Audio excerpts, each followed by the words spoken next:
Maiinit na balita ngayong tanghali. Panibagong rollback sa presyo ng langis muling ipatutupad bukas. Singil sa kuryente ng Meralco bahagyang tataas ngayong Agosto. Panibagong tigil pasada isinagawa ng grupong Manibela kaninang umaga. Pangulong Ferdinand Marcos Jr. kinundina ang dangerous maneuvers at pagpapakawalan ng flares ng Chinese Air Force sa ruta ng Philippine Air Force na nagpapatrolya sa West Philippine Sea. Tumataas na kaso ng leptospirosis sa Bulacan, mahigpit na binabantayan. 2024 Paris Olympics, opisyal nang nagtapos. Mga Pilipinong atleta inaasahang uuwi na bukas. Magandang tanghali mga kasangbahay. Ngayon po ay araw ng Lunes, August 12, 2024. At una sa mga balita ngayong tanghali.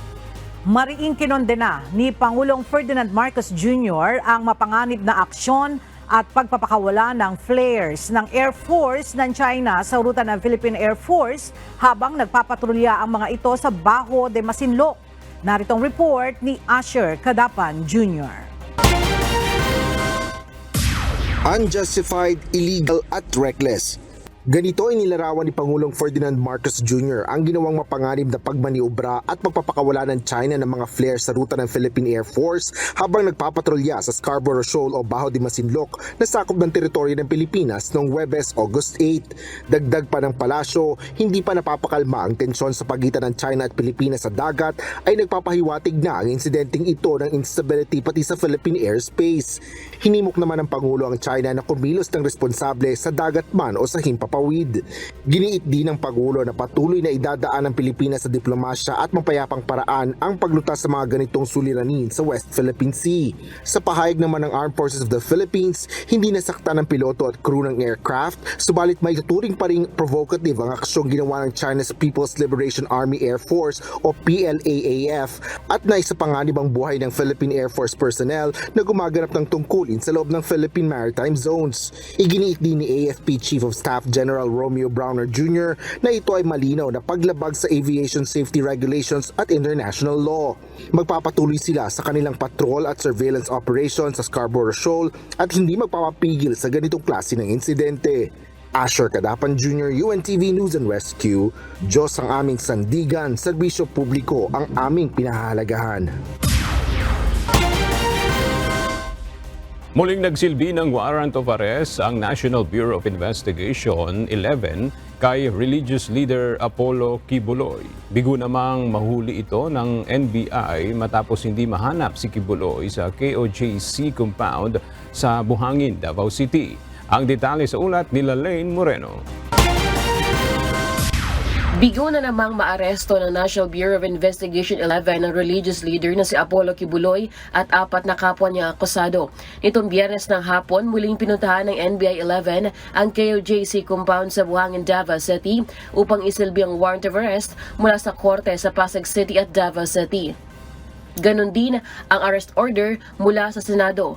Hindi gaya ng PNP, mapayapang naisilbi ng NBI ang warrant of arrest sa loob ng 1 oras. Hindi naman kasi the KOJC personnel as well as dito yung mga lawyers nila, pinapasok naman tayo.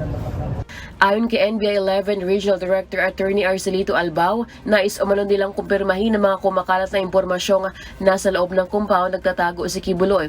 Pero pagkatapos ng mahigit 1 oras na paghahanap ng NBI kasama ang abogado at opisyal ng KOJC, ay hindi nila nakita si Kibuloy. Pinasok namin yung kingdom, consists of 4.2 hectares, a 3-story kingdom, and meron siyang underground. Pinasok natin yung buong area.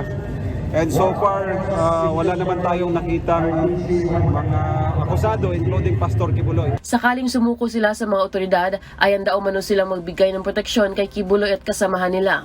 Ayon naman sa abogado ng KOJC na si Attorney Israelito Torion, hindi na umano kailangan magdala ng mga armas kung nais pasukin ng PNP ang compound.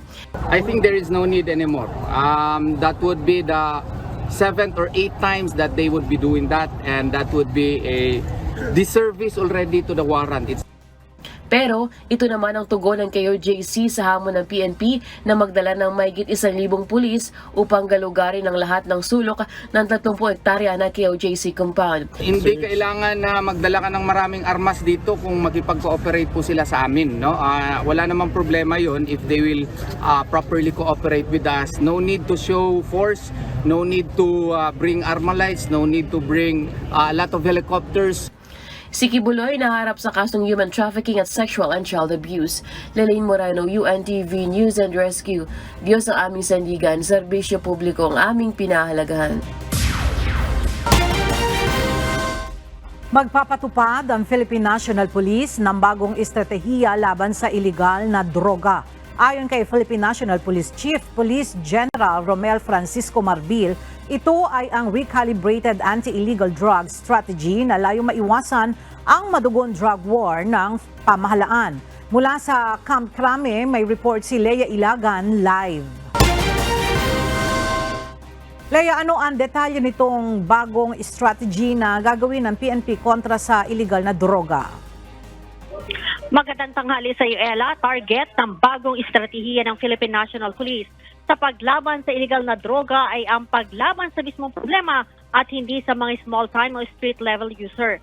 Sa inilabas na pahayag ni PNP Chief Police General Romel Francisco Marbil, prioridad na habulin ng pambansang pulisya ang mga sources o pinagmumula ng illegal drugs.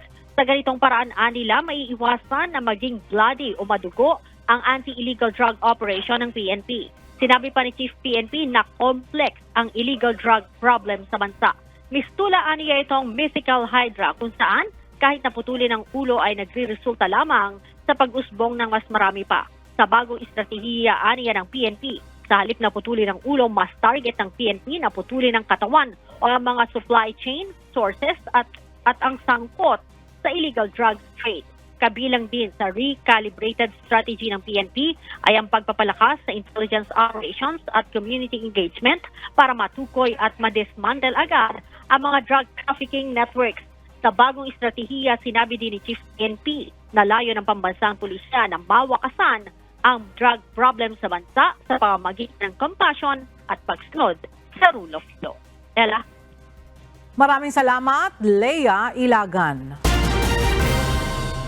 Nasawi ang isa sa mga suspect sa Percy Lapid Slay case sa gitna ng pag-aresto ng mga pulis sa Batangas bandang umaga nitong Linggo, August 11. Sa isang panayam, idinitalye ni National Capital Region Police Office Chief Major General Jose Melencio Nartates Jr. ang pangyayari kung paano nakipagnegosasyon ang mga pulis sa suspect na si Jake Orly Mendoza. Sinubukan umano siyang kumbinsihin ng kanyang pinsan at isang negosyador para sumuko. Ngunit matapos ang negosasyon, saka nangyari ang insidente na ikinasawi nito. Nahanap ng NCRPO ang pinagtataguan ni Mendoza makalipas ang 3 buwan matapos na kumpirmahin ng self-confessed gunman na si Joel Escorial ang pagkakakilanlan ng suspect. Naghain ng petisyon sa Korte Suprema ngayong umaga ang isang grupo ng mga katutubo sa Cordillera Administrative Region o CAR na humihiling na alisin ang freezing order laban sa kanilang bank accounts na mahigit 1 taon nang hindi nagagamit. Mula sa Maynila, makibalita tayo kay Dante Amento live. Dante, ano ang dahilan bakit na-freeze ang kanilang bank accounts? Magandang tanghali, Ayla. Pina-freeze ng Anti-Terrorism Council sa pamamagitan ng Anti-Money Laundering Council o AMLAC ang bank accounts ng Cordillera People's Alliance o CPA noong July 2023. Ito ay matapos na i-designate o ituring na terorista sa ilalim ng bagong batas na anti-terrorism law ang kanilang chairman na si Windel Bulingit at 3 pang mga miyembro. Naghain sila ng apela sa Court of Appeals para alisin ang freeze order, subalit hindi sila pinagbigyan. Kaya naman kanina, Ella, ay dumulog na sila sa Korte Suprema at naghain ng petition for review on certiorari. Nais silang repasuhin ng Korte ang desisyon ng CA at balik na rin pabor sa kanila at tuluyan ang maalis ang freeze order. Wala anyang dahilan sa ginawang pag-freeze sa kanilang assets. Sa aming paniniwala ay wala itong, at kami ay naninindigan na wala itong dahilan, wala itong basihan. Ito ay napaka-arbitraryo at ito ay napaka-unjust. Ayon sa kanilang Secretary General na si Bestang Dekdeken, naapektuhan ang serbisyo nila sa mga komunidad dahil sa naka-freeze nga nilang mga bank account. Bukod sa pag-alis sa freeze order, gusto rin nila, Ella, na ideklarang labag sa ating saligang batas ang anti-terrorism law. Sa aktwal anya na implementasyon ng batas ay malinaw na may paglabag sa karapatang pantao, lalo na sa mga katutubo dahil sa walang batayang terrorist designation. Yan muna ang ating update mula dito sa Maynila. Balik sa iyo, Ella. Maraming salamat, Dante Amento. Bumababa ang kontribusyon ng agrikultura sa paglago ng ekonomiya ng bansa. Isa ito sa mga naiulat ng Department of Agriculture sa pagsisimula ng pagdinig ng Kamara para sa panukalang pondo ng ahensya sa susunod na taon. Mula sa House of Representatives, makibalita tayo kay Rosalie Coz live. Rosalie, magkano ba yung proposed budget ng Department of Agriculture para sa taong 2025? Aga 200.2 billion pesos ang panukalang pondo ng Department of Agriculture para sa taong 2025. Ngayong araw, dinidinig ang proposed budget ng kagawaran sa House Committee on Appropriations. Ayon kay Agriculture Secretary Francisco Chu Laurel, hindi sapat ang pondong ito upang tugunan ang mga pangailangan ng kagawaran. Naisa na nitong kahit 250 billion pesos ang mailaan sa mga underperforming areas ng agriculture sector. Batay pa sa Agriculture Department, pababa ang kontribusyon ng agricultura sa paglago ng ekonomiya ng bansa. Mula 10% noong taong 2017, bumaba ito sa 8.6% noong 2023. Marami ring hamong kinakaharap ang sektor na nakakaapekto rito, kabilang na ang global crisis tulad ng pandemya at gera, transboundary pests at diseases, lumiliit na agricultural land, mga pinsalang dulot ng climate change at iba pa. Batay sa Philippine Statistics Authority o PSA, nananatiling pinakamahirap ang mga magsaka at mangingisda ng bansa. Sa buong Pilipinas, 3.69 milyon ang mga magsaka, samantalang 80,000 naman ang mga mangingisda. Isinusulong naman ng ilang kongresista na dagdagan ng pondo ng Agriculture Department ng 88 hanggang 100 billion pesos. Gayunman, giit ng isang mambabatas, kailangan munang repasuhin ang performance ng attached agencies ng Department of Agriculture bago dagdagan ang pondo nito. Balik sa iyo, Aga. Maraming salamat, Rosalie Coz. Pag-uusapan sa Senado ngayong araw ang ilang mga hakbang ukol sa pagbibigay proteksyon sa mga overseas Filipino workers. Kabilang narito ang pagtukoy sa mga bansang nagpapabaya sa karapatan ng mga OFW at posibleng pagpapatupad ng deployment ban sa mga lugar na itinuturing na high-risk areas. Mula sa Senado, kumuha tayo ng update kay Asher Cadapan Jr. live. Asher, ano ang detalye nitong gagawing pagpupulong sa Senado ukol sa pagbibigay proteksyon sa mga OFW? Mayadong sinimula ni Senador Raffy Tulfo ang chairperson ng Committee on Migrant Workers ang public hearing kaugnay ng monitoring measures para sa overseas Filipino workers o OFW. Kaugnay ito ng magkahiwalay na kaso ng pagkamatay ng dalawang OFW sa Saudi Arabia na sina Jeline Arguzon na namatay noong July 22 at Riolyn Saison na nasawi naman noong July 16. Sinabi ng kaanak ni Riolyn Saison na sumangguni sila sa agency ng OFW upang iunat na matagal ng sumasakit ang dibdib ng biktima. Ngunit sinagot lamang anila sila ng agency na nag-iingat lang ang OFW at malamang ay na-homesick lang ito. Hanggang nalaman ng mga kaanak, kinabukasan na namatay na si Riolyn. Sa kasalukuyan, ay suspendido na ang mga manpower placement agency ng mga biktima. Ngunit binigyan din ni Senator Tulfo na malaki ang posibilidad na maalis din ang suspensyon ng mga naturang ahensya. Kung tuluyan mang ipasaraan niya ang mga agency ay nagpapalit lang ang mga ito ng pangalan at muling nag-ooperate sa ilalim ng parehong mga tauhan na posibleng may kapabayaan at maging paulit-ulit lang ang insidente. Bunsod nito, nais ni Senador Tulfo na makapagbuo ng batas kung saan mapapanagot ang mga nagpabaya, kabilang na ang malaking multa at pagkakakulong. Sa kasalukuyan ay patuloy ang pagdinig sa Senado kaugnay sa kapakanan ng mga OFW. Narito rin ang ilang kaanak ng mga biktima at mga placement agency para sumagot kaugnay sa mga pangyayari na nagdulot ng pagkasawi ng OFW. Nitasa naman, Ella, ni Senador Tulfo na ipatupad ang mas striktong pagsusubaybay sa mga OFW kung saan buwan-buwan ay makikipag-ugnayan ang kagawaran sa mga OFW upang matiyak ang kalagayan ng mga ito. Ito ay sa pakikipagtulungan ng Department of Migrant Workers at OWA. Yan muna ang latest. Balik sa iyo, Ella. Maraming salamat, Asher Kadapan Jr. Good news po para sa mga motorista, muling magpapatupad ng panibagong rollback sa presyo ang mga kumpanya ng langis bukas, August 13, araw ng Martes. Sa abiso ng mga oil company, bababa ng 1 peso and 90 centavos ang presyo ng kada litro ng diesel, habang nasa 2 pesos and 45 centavos naman ang rollback sa presyo ng gasolina at 2 pesos and 40 centavos na bawas sa kada litro ng kerosene. Nagsagawa ng tigil pasada at kilos protesta ang transport group na Manibela ngayong araw mula sa kanilang mga strike center sa iba't ibang lugar sa bansa. Bunsod nito, ilang pasahero ang nahirapang sumakay kanina sa ilang lugar dahil sa kawalan umano ng pumapasadang jeep. Kasama sa mga lugar na pagtitipunan ng mga tsuper at operator ay ang mga kalsada ng Monumento Circle, Nagtahan Manila, Pasig Palengke, Gatchalian Pure Gold Parañaque, Star Mall Alabang, Punta Manila, Muñoz Market, Marcos Highway sa Marikina, Barangay Gulod sa Novaliches, Quezon City, Camarin, Zapote Road sa North Caloocan at Pulang Lupa, Bernabe sa Las Piñas City. Sa hapon naman ay full force sa mga tsuper at operator mula South NCR at Maynila sa Heritage Baclaran. Bukod sa Metro Manila, mayroon ding magtitigil pasada sa Calabarzon, Central Luzon, Western Visayas, Central Visayas at Eastern Visayas, gayon din sa Mindanao. Sa August 14 naman, araw ng Miyerkules ay itutuloy ng Manibela ang kanilang gagawing marcha patungong Mendiola sa Maynila.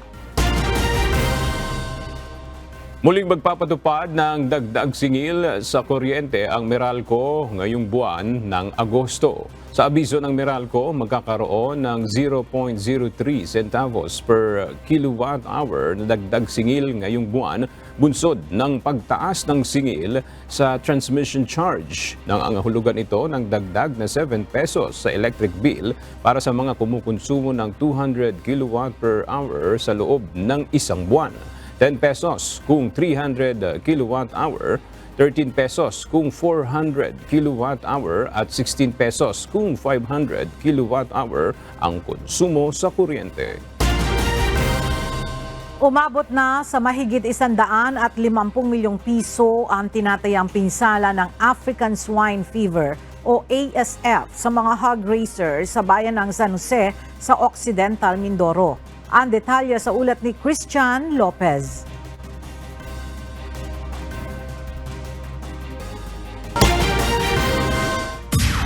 Apektado na ng African Swine Fever o ASF ang nasa 1,516 na hog raiser sa 18 barangay sa bayan ng San Jose Occidental, Mindoro. Batay sa tala ng Municipal Agriculture Office ng San Jose, umabot na sa 150,097,000 pesos ang estimated loss ng mga nag-aalaga ng baboy na apektado ng pagkalat ng naturang sakit. Habang nasa 12,791 na ang bilang ng mga alagang baboy na isinailalim sa kahaling procedure. Ayon sa Municipal Information Office ng San Jose, patuloy namang nagsasagawa ng depopulation sa Barangay Ansiray ang mga tauhan ng lokal na pamahalaan upang mapigilan ang pagkalat ng virus sa mga kalapit barangay. Sa ngayon wala pang eksaktong detalye na ibinibigay ang Municipal Agriculture Office ng Bayan ng San Jose, bunsod ng kaso ng African Swine Fever sa kanilang bayan. Samantala, mahigpit namang binabantayan ng ASF Surveillance and Monitoring Team ng lokal na pamahalaan ang mga supermarket, slaughterhouse at mga tindahan ng karning baboy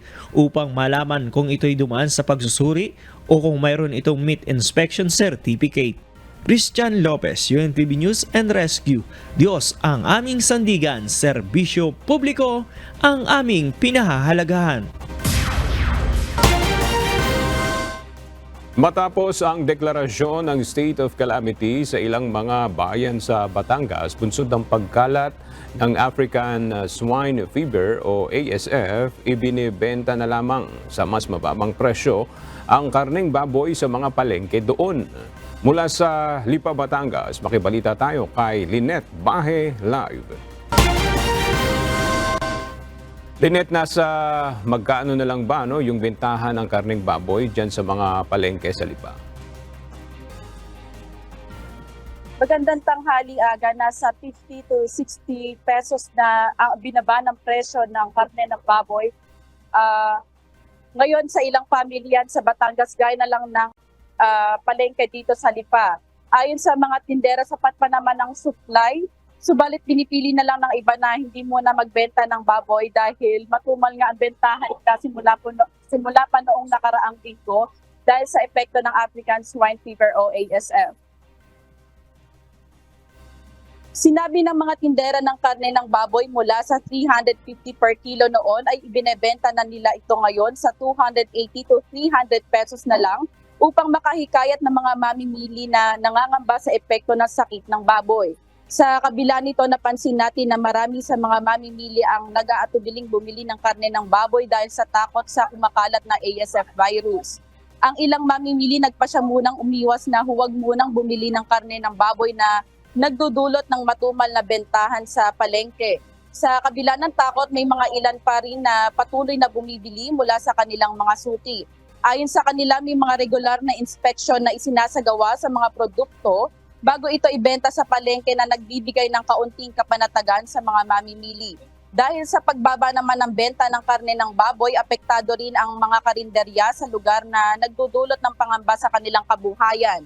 Sa kasalukuyan, umaasa ang mga tindera at may-ari ng karinderya na muling makakabawi at makakakuha ng tiwala ng mga mamimili habang patuloy ang pag-monitor sa sitwasyon ng ASF sa rehiyon. At Aga, noong nakaraang linggo nga nagdeklara ng state of calamity ang bayan ng Lobo at Calatagan at kahapon lang idineklara na rin ang bayan ng Lian sa state of calamity bunsod ng pagkalat ng virus ng ASF. Nasa 30 barangay naman na ang apektado ng ASF outbreak dito sa Batangas, kabilang dyan ang Lobo, Calatagan, Lian, Talisay, Rosario, Lipa City, San Juan at Tuwi. At yan munang update mula dito sa Lipa City, Batangas. Balik sa'yo. Okay, maraming salamat, Lynette Bahe. Nagsagawa ng site inspection ang Department of Transportation o DOTR sa main depot ng North-South Commuter Railway Project sa Pampanga ngayong araw. Ayon sa DOTR, on track ang proyekto kung saan target na masimulan ang partial operation sa taong 2027. Mula sa Pampanga, makibalita tayo kay JP Nunez live. JP, ano na ang progress ng North-South Commuter Railway Project? Ella, ayon sa Department of Transportation o DOTR, nasa higit 80% na ang completion rate ng depo ng North-South Commuter Railway Project sa Clark, Pampanga. Inaasahan na matatapos ito sa Hunyo ng susunod na taon o 2025. Ngayong umaga nga ay nagsagawa ng site inspection ang DOTR sa depo ng NSTR project sa Clark, Pampanga. Kabilang sa mga pasilidad ng depo na pinuntahan ng DOTR ang training center kung saan dito isasagawa ang training sa mga empleyado ng tren. Gayon din ang OCC building o ang Operation Control Center. Ito yung pasilidad kung saan lahat ng kontrol ng tren mula sa Clark, Pampanga hanggang Calamba, Laguna ay nakakonekta. ininspeksyon din ng DOTR ang workshop ng tren. Ito naman yung pinakamalaking pasilidad sa dipo kung saan isinasagawa ang maintenance sa mga bagon ng tren. Ayon sa DOTR, nasa higit 80% na ang natatapos sa dipo. Inaasahan namang magkakaroon ng partial operation ang NSTR mula Clark, Pampanga hanggang Valenzuela City sa 2027. Ang NSTR ang isa sa pinakamalaking railway project ng gobyerno na layong pagdugtungin ang biyahe mula Clark, Pampanga hanggang Calamba, Laguna. Meron itong 35 stations na mag-ooperate oras na matapos ang kabuuan ng proyekto. Yan muna ang ating latest live mula dito sa Pampanga. Balik sa iyo, Ella. Maraming salamat, JP Nunez. Matapos ang pagulang dulot ng Bagyong Karina at Habagat, nakapagtala ang Quezon City Health Office ng nasa 148 bagong kaso ng dengue sa lungsod. Karamihan sa mga kasong ito ay mula sa 12 barangay na idineklara ng dengue hotspots. Ito ay ang mga barangay ng Lourdes, San Isidro, Labrador, Santa Teresita, Batasan Hills, Bagong Bayan, Blue Ridge B, Libis, St. Ignatius, Baysa, Sangandaan, Talipapa at Tandansora. Ayon sa Department of Health, tumaas ng 33% ang dengue cases sa bansa kumpara noong nakaraang taon. Karamihan sa tinatamaan nito ay mga bata edad 1 hanggang 10 taong gulang. Kaya naman muling ipinapaalala ni DOH spokesperson, Assistant Secretary Albert Domingo, ang mga sintomas ng dengue gaya ng lagnat at pananakit ng katawan. Dagdag pa ni ASEC Domingo, mas maiging kumonsulta agad sa doktor kung makakaramdam ng mga sintomas para maiwasan ang paglala nito.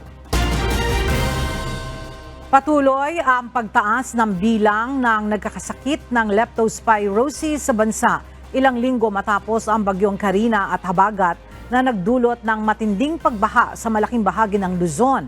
Dahil dito, sinabi ng Department of Health o DOH na inaasahan na nila ang pagtaas ng bilang ng mangangailangan ng doxycycline. Ang doxycycline ay ang gamot na inireseta laban sa sakit na leptospirosis. Gayunman, ayon kay DOH spokesperson Assistant Secretary Albert Domingo, kailangan munang magpakonsulta sa doktor ng sino mang pinaghihinalaang tinamaan ng leptospirosis para makakuha ng reseta. Pagtitiyak pa nito, hindi dapat mag-alala ang ating mga kababayan dahil sapat ang supply ng doxycycline sa bansa. Sa kasalukuyan, available ang doxycycline sa mga public health center at mabibili rin sa mga botika basta may reseta. Tiniyak din ni Domingo na kaya ng healthcare system ng bansa ang tumataas na bilang ng merong leptospirosis. Pero paalala niya sa ating mga kababayan na lumusong sa baha, mas makabubuting magpakonsulta na sa doktor at maresetahan ng gamot para maiwasan ang pangangailangan na dalhin pa sila sa ospital. Patuloy ngayon na minomonitor ng Bulacan Provincial Public Health Office ang tumataas na mga kaso ng leptospirosis sa probinsya, bunsod ng epekto ng pagbaha na naranasan sa nakaraang Bagyong Karina at Habagat. Mula sa Malolos, Bulacan, makibalita tayo kay Nestor Torres live. Nestor, gaano na ba karami yung kaso ng leptospirosis dyan sa Bulacan? Magandang tanghali. As of 10 a.m. nga ngayong araw, umabot na nga sa 58 ang total cases ng leptospirosis sa probinsya ng Bulacan. Simula pa nitong January hanggang ngayong araw. Ayon kay Patricia Ann Alvaro, ang Health Education and Promotion Officer 2 ng Bulacan PHO, tumaas ng 44% ang kaso ng leptospirosis sa probinsya 3 linggo pagkatapos ng Bagyong Karina at Habagat dahil sa mga pagbaha. To be exact po, we have total of 58 suspected leptospirosis case. Ito po ay reports na nagmula po sa iba-iba nating mga disease surveillance units sa iba't ibang panig po ng ating lalawigan. Ito po ay 3% na mas mababa kumpara last year sa kaparehong panahon, pero gayon pa man, kahit mas mababa pa ito, nakakakita na po tayo ng slight increase po, no, sa mga kaso dahil po sa nangyari ng mga pagbaha ng mga nakakaraang linggo. 16 na lugar na may naitalang kaso. Pangunahin ang Marilao na may 15 kaso, sa May Kawayan naman ay 12 at sa Malolos na may 5 kaso. Pinakamaraming pasyente ngayon ay sa Bulacan Medical Center na naitala na may 11. Ang iba naman ay dinala sa East Avenue at sa Sacred Heart Hospital sa Malolos na may 4 na kaso. Umabot na rin sa 5 ang naitalang leptospirosis-related death sa probinsya. Ayon sa Health Office, nasa 500 doxycycline na ang naipamahagi nila sa mga barangay at iba't ibang mga bayan. Samantala, patuloy ang paalala ng Provincial Health Office sa mga residente sakaling makaramdam ng pagsusuka at pantal o anuman ay sakaling lagnat ay agad na magtungo sa pinakamalapit na health center o sa hospital upang maagapan dahil ang pangunahing sinisira ng leptospirosis ay yung bato o kidney ng isang pasyente. At yan mo ito yung latest live mula dito sa Bulacan. Balik sa iyo. Aga? Maraming salamat, Nestor Torres. Nagsimula nang bumaba ang kaso ng dengue sa Cordillera Administrative Region ayon sa Department of Health, CAR. Mula sa Baguio City, makibalita tayo kay Grace Doctolero live. Grace, ilang porsyento ang ibinaba ng kaso ng dengue sa Cordillera? Yes, Ella, magandang tanghali. Nasa 67% na ang ibinaba ng kaso ng dengue dito sa Cordillera Administrative Region. Nagsimula na ngang bumaba ang kaso ng dengue sa Cordillera pero pinaalalahanan ng Department of Health ang publiko na huwag maging kampante. Sa tala ng DOH CAR, bumaba ng 67% ang kaso ng dengue sa nagdaang 2 linggo. Pinakamataas ang naitalang pagbaba ng kaso sa Benguet, Apayao at Baguio City. Ayon sa ahensya, nakatulong sa pagbaba ng kaso ang hakbang ng mga lokal na pamahalaan na paglilinis at pagsira ng mosquito breeding sites. Gayunman, mula January hanggang August 3, 2024 na itala ng Cordillera ang 160% increase na katumbas ng halos 10,000 cases at 22 patient na ang nasawi. Sa kaparehong panahon noong 2023 na itala ang halos 4,000 cases at 4 na pagkasawi. Nakapagbigay na rin ng DOH ng mahigit 78 million logistics augmentation sa lokal na pamahalaan. Naatasan rin ang ospital na maglaan ng fast lanes sa mga dengue suspected patients. Yan muna ang balita mula dito sa Baguio City. Balik sa iyo, Ella. Maraming salamat, Grace Doctolero.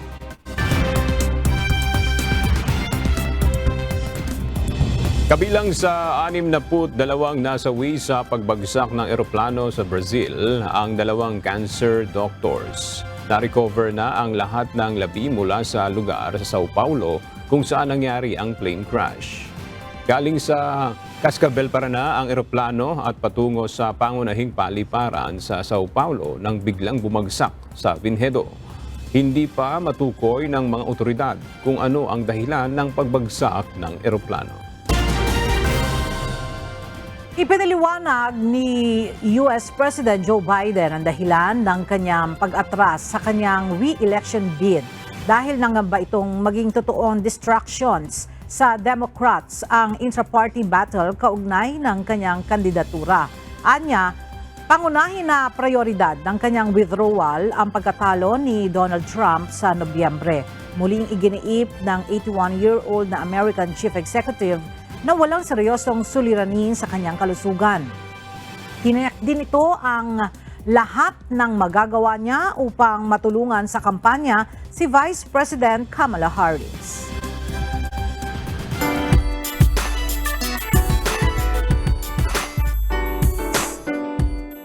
Sa pagdiriwang ng ika-10 anibersaryo ng Wish 1075, handog nito ang ika-14 na installment ng Wish Date Concert na ginanap sa Araneta Coliseum kagabi.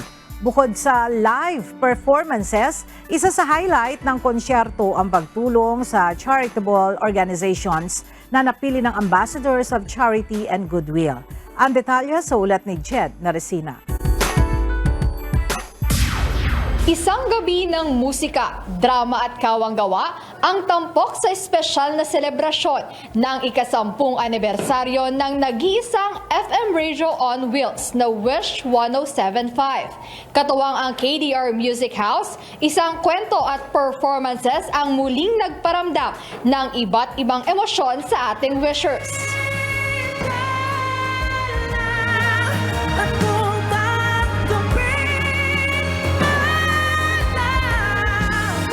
Apat na charitable organization din ang napili para maging benepisyaryo ng mga Ambassador of Charity and Goodwill at Wish 1075. Nakatanggap ang bawat isa sa mga organisasyon ng 100,000 piso na gagamitin naman nila sa iba't ibang programa para sa kanilang mga tinutulungan. Masaya naman ang mga charitable organization na mapili bilang benepisyaryo. Lubos ang kanilang pasasalamat sa natanggap dahil malakian nila itong tulong para sa kanilang mga advokasya. Thank you so much for inviting us and for allowing us to share our advocacy, our work for and with the children. This will greatly affect and make an impact, life-changing impact sa lives of the different children that we work with. As non-government organization, yung tulong na maibibigay nyo sa amin, ito yung driving force namin to continue our quality service sa ating mga bata. Itong mga donation din po na to ay lahat talaga mapupunta sa mga hinahandag din po namin bata, and yung mga inaano po nila mga pangailangan, may possibility, actually malaki possibility po na maibigay po yung lahat ng pangailangan din po nila. Kaya marami po talagang salamat dahil isa po kami sa mga napili niyo. Okay, kahanga-hanga po ang ginagawa ng Wish kasi hindi lang puro enjoy sa kanta, sa banda, meron din pong service na ginagawa. Ngayon, nagpapasalamat kami kasi napapansin yung mga pasyenteng may cancer. Samantala'y kinatuwa rin ng mga Ambassador of Charity and Goodwill ang kakaibang ideya na pagsamahin ng musika, drama at kawang-gawa sa iisang selebrasyon gaya nito. Actually, hindi ko ina-expect na ganito siya kalaki. Hindi ko kasi siya ma-compare sa mga charities na nakantahan ko before. This is beyond compare. Itong Wish, there's no words. It's wonderful. Yun nga po yung maganda sa Wish dahil hindi lang po sa music or sa ibang field sila magaling. I mean, nag-reach out din pala sa mga nangangailangan, tsaka yun nga, tapos win-win situation. Yan. Entertainment and helping people. Tama. Aside from sharing our music and performing for everybody, na opportunity to help our fellow men, that's our responsibility sa lipunan at sa taong bayan. Kaya masayang-masaya kami na naging bahagi kami sa lahat ng mga efforts na ito. Hindi nagtatapos sa ika-10 anibersaryo ng Wish 1075 ang pagsuporta ng istasyon sa mga awiting OPM, pagdiskubre ng mga bagong talento, at pagtulong sa mga kapwa nating nangangailangan. Jed Neresina, UNTV News and Rescue. Diyos ang aming sandigan, serbisyo publiko ang aming pinahahalagahan.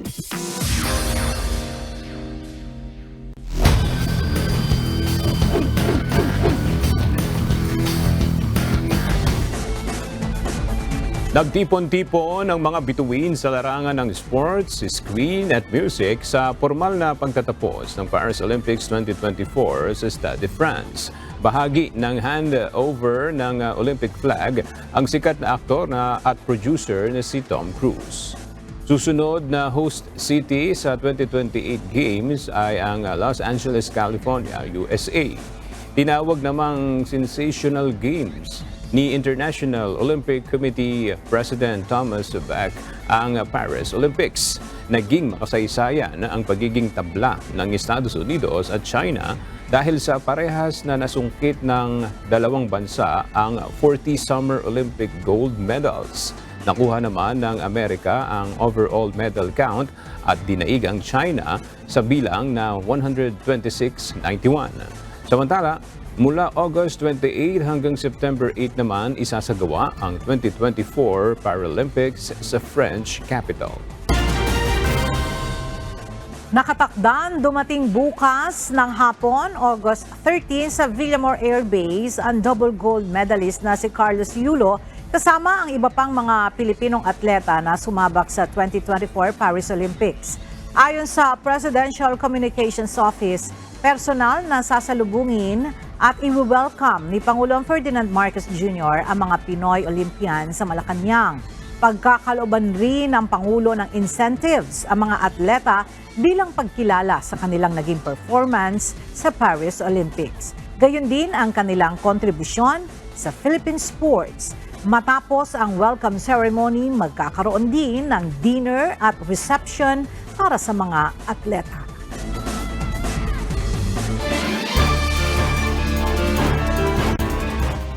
Sa kapapasok lamang po na balita, binigyan na ng go signal ng Department of Budget and Management ang mga ahensya ng gobyerno na simulan na ang pamimigay ng unang tranche ng dagdag sahod sa mga empleyado ng gobyerno ngayong Agosto. Abangan ang kabuang detalye ng ulat mamaya sa Ito ang Balita. At sa ating pong iiwang mga salita ng Diyos na ating sandigan mula sa Aklat ng Kawikaan, Kapitulo 18, versikulo 10, na nagsasabi, "Ang pangalan ng Panginoon ay matibay na muog, tinatakbuhan ng matuwid at naliligtas."